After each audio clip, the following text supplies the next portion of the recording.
কাল যা হয়েছে তা বেদনাদায়ক, অর্থাৎ সাসপেন্ড করা হয়েছে যে কারণে আসলে বিরোধী সাংসদদের ভূমিকা সেটা একেবারেই বেদনাদায়ক।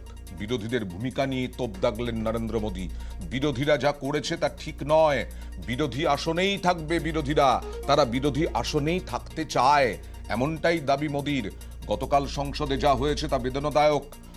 2024-এ বিজেপি সংসদ ভরিয়ে দেবে বলে মন্তব্য মোদীর।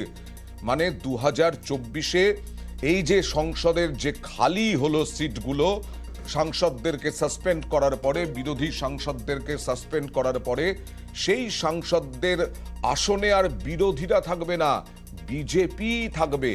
সংসদীয় কমিটির বৈঠকে এরকমটাই আক্রমণ বিরোধীদের উদ্দেশ্যে এবং কটাক্ষ নরেন্দ্র মোদীর।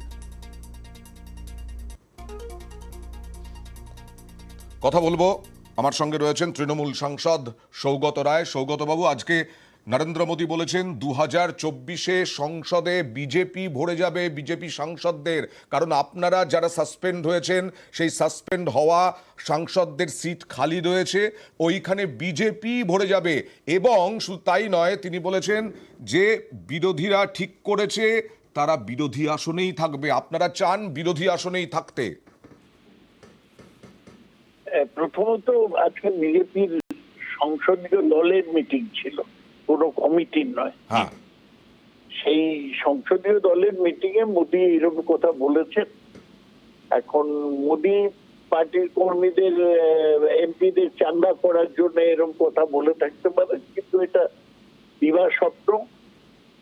মোদীর সামনের নির্বাচনে কি হবে এখনই বলার সময় হয়নি।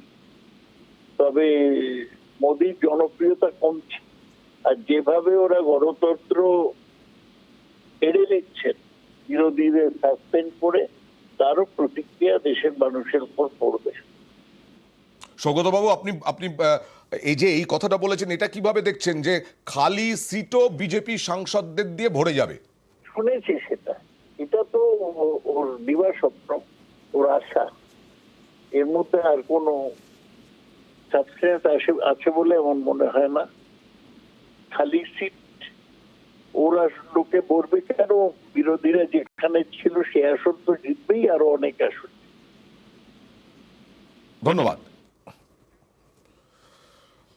আর যাকে ঘিরে যাদের কাণ্ড ঘিরে এই রকম দিল্লি গরম, দিল্লির রাজনীতি গরম, সংসদ হামলার তদন্তে কলকাতায় দিল্লি পুলিশ।